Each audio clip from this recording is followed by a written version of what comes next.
श्री स्वामी समर्थ. स्वागत आहे तुमचं माझ्या YouTube चॅनल मध्ये. आजचा दिवस तुम्हाला खूप छान सुख समाधानाचा आणि आनंदाचा जावो ही स्वामींच्या चरणी प्रार्थना करते आणि आज या नवीन व्हिडिओला सुरुवात करते. तर बघा मित्रमैत्रिणींनो, हिंदू धर्मात पितृपक्षाला अतिशय अत्यंत खूप खास विशेष अनन्यसाधारण असं महत्त्व आहे.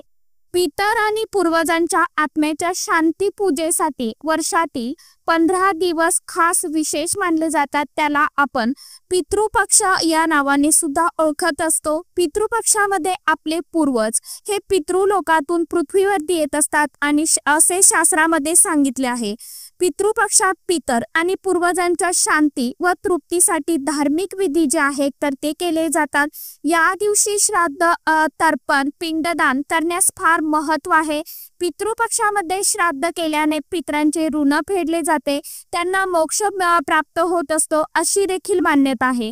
धार्मिक मान्यतेनुसार पितृपक्ष दरवर्षी भाद्रपद महिन्याच्या शुक्ल पक्षाच्या पौर्णिमेपासून सुरू होतो, जो अश्विन महिन्याच्या कृष्ण पक्षातील अमावस्येपर्यंत असतो. म्हणजेच पितृपक्ष किंवा श्राद्ध सुमारे 16 दिवस चालते. परंतु पितृपक्षामध्ये घरामध्ये शुभ कार्य, लग्न, गृहप्रवेश, नव्या कामाची सुरुवात जी आहे तर ती केली जात नाही. यंदा पितृपक्षाची सुरुवात ही रविवार 7 सप्टेंबर 2025 रोजी झालेली आहे आणि रविवार 31 सप्टेंबर रोजी पितृपक्षाची समाप्ती होणार आहे.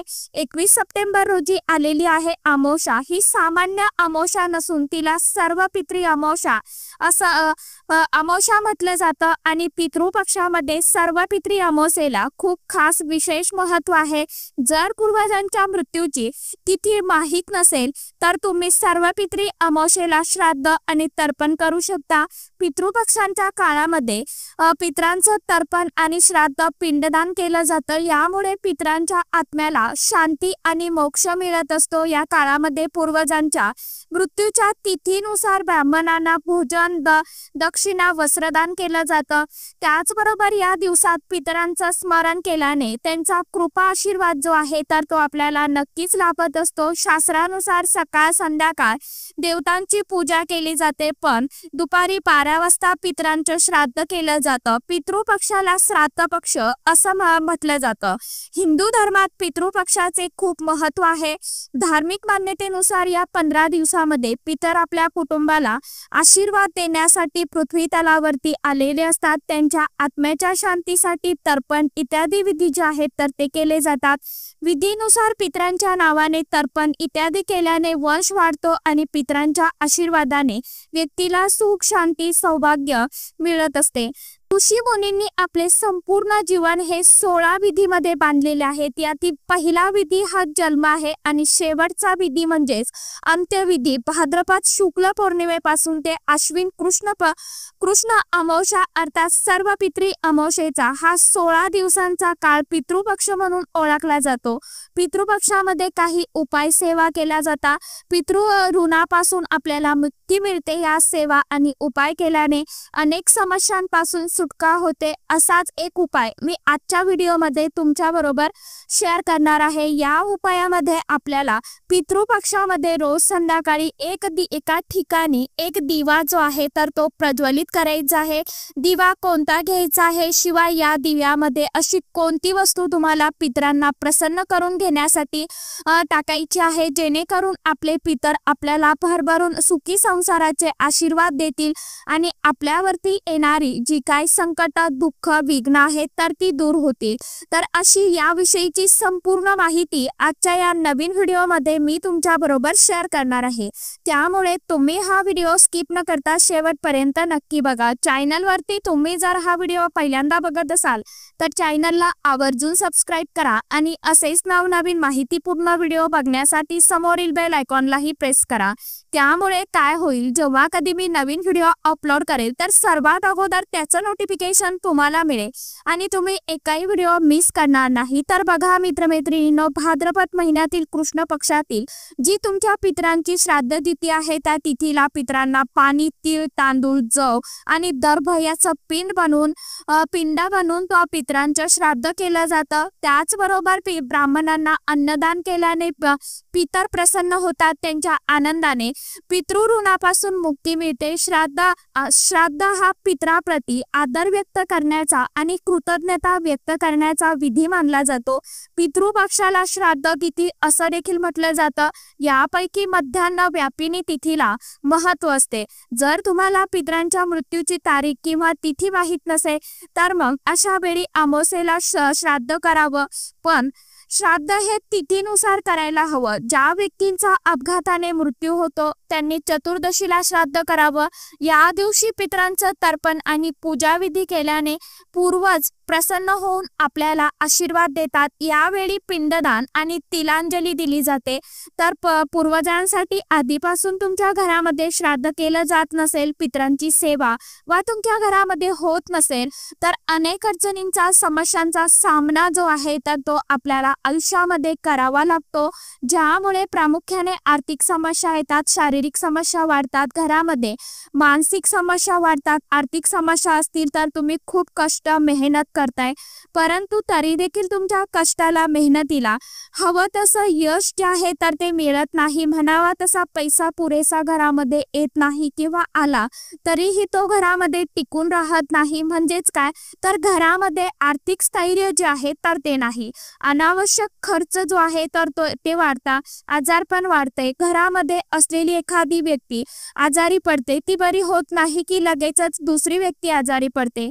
घराघरांमध्ये मानसिक समस्या आहे, ज्यामध्ये सतत कुटुंबामध्ये वादविवाद भांडणे होतात, कुणाशीही कुणाचं पटत नाही। तुमच्या घरातील लहान मुलं असतील तर ते सतत किरकिरपणा हट्टीपणा करत असतील, व्यवस्थित खात पीत नाहीत। मोठी मुलं असतील तर त्यांच्या अभ्यासामध्ये मन लागत नाही, ते हट्टीपणा करतात, घरच्यांचं ऐकत नाही। तुमच्या उपवर मुला मुलींचे विवाहाचे योग जुळून येत नाही, अनेक वर्ष लग्नाला उलटून गेल्यानंतरही संतान प्राप्ती होत नाही। तुम्ही कोणत्याही नवीन कार्याची सुरुवात केली तर ते कार्य सिद्धीस जात नाही, त्यामध्ये तुम्हाला अपयशच येतं। तुमच्या व्यवसायाच्या ठिकाणी तुमची भरभराट होत नाही, नोकरीमध्ये म्हणावी तशी तुमची प्रगती होत नाही। यासारख्या अनेक समस्यांचा सामना हा पितृदोषामुळे करावा लागू शकतो। पितृपक्षामध्ये आपले पूर्वज पृथ्वीवरती आणि त्यांना तृप्त केल्यानंतर ते आपल्याला सुखी संसाराचे भरभरून आशीर्वाद देत असतात। तुमचे आई वडील ह्यात असतील तरी देखील तुम्ही तुमच्या आजी आजोबांसाठी तुम्हाला पितृपक्षामध्ये श्राद्ध हे घालावं लागतं। तुमच्या आई वडिलांच्या हातून हे श्राद्ध घालावं किंवा तुम्ही केलं तरी पण चालतं। बघा, पितृदोष असेल ना तर तो 3 पिढ्यापर्यंत भोगावा लागतो, म्हणून पितृपक्षामध्ये या ज्या सेवा आहेत तर त्या करायलाच हव्यात। तसं तर आपण वर्ष श्राद्ध देखील घालत असतो, परंतु पितरांचा हा 15वाडा आहे।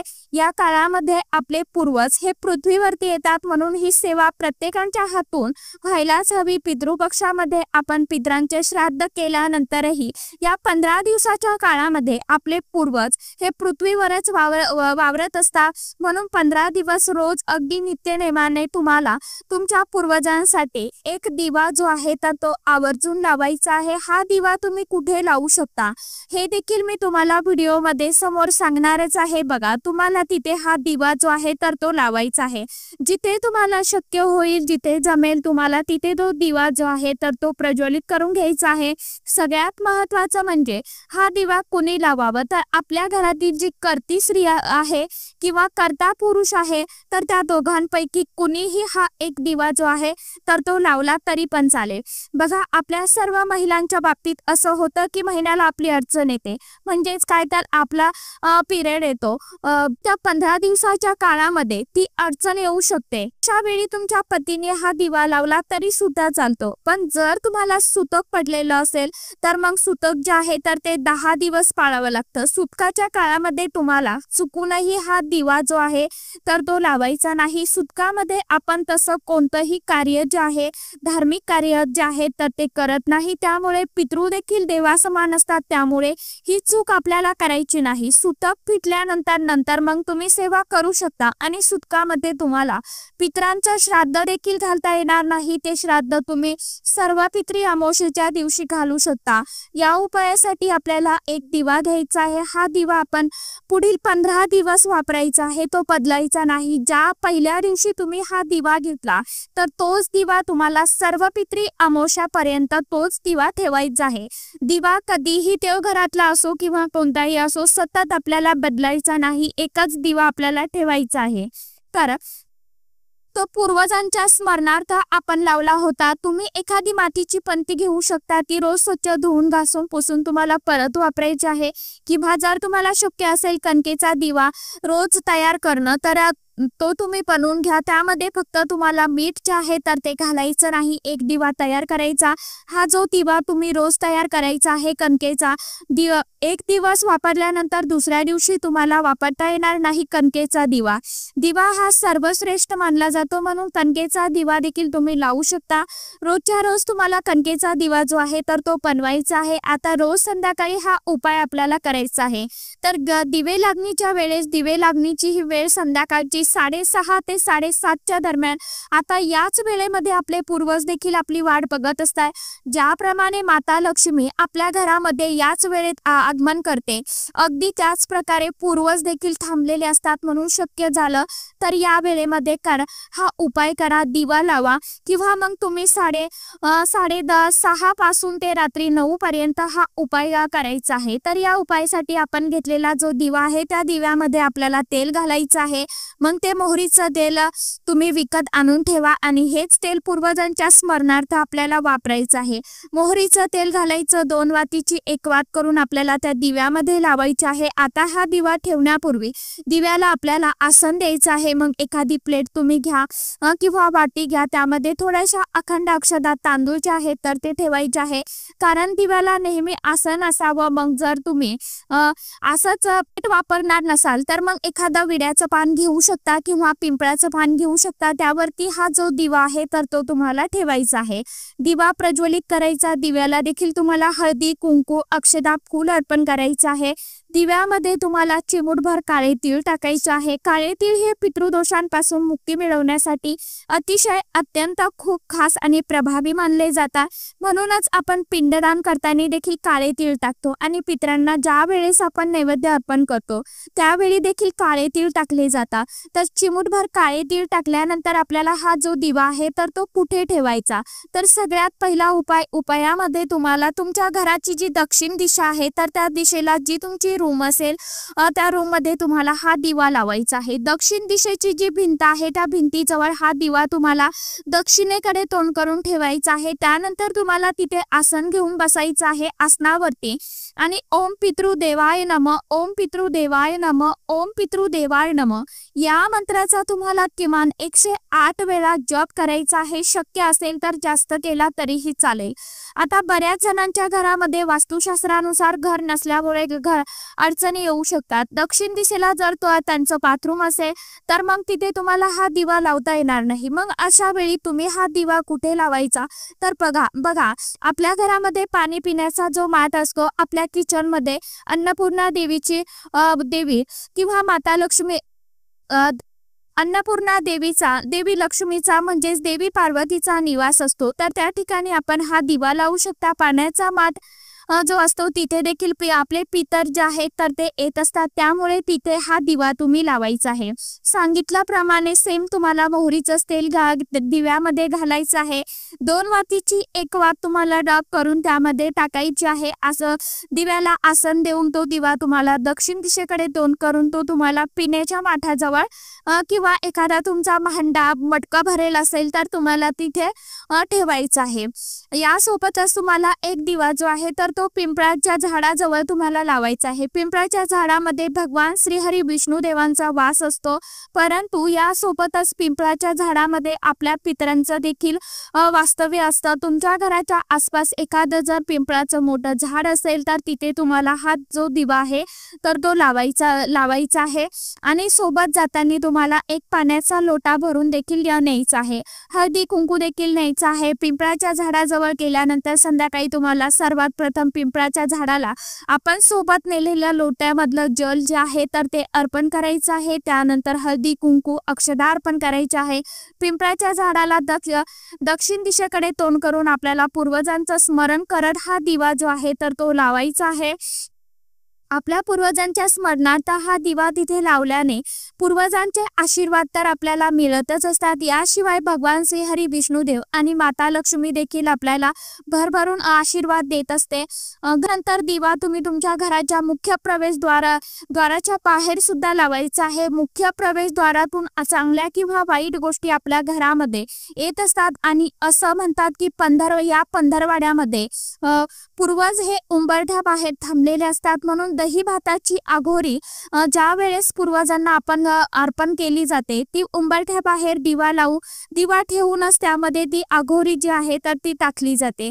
आता हा जो दिवा आपल्याला उंबरठ्या बाहेर लावायचा आहे तो संध्याकाळी लावायचा आहे। सांगितल्याप्रमाणे तुम्ही कणकेचा दिवा घेऊ शकता, मातीची पणती घेऊ शकता, फक्त त्यामध्ये मोहरीचंच तेल घालायचं आहे।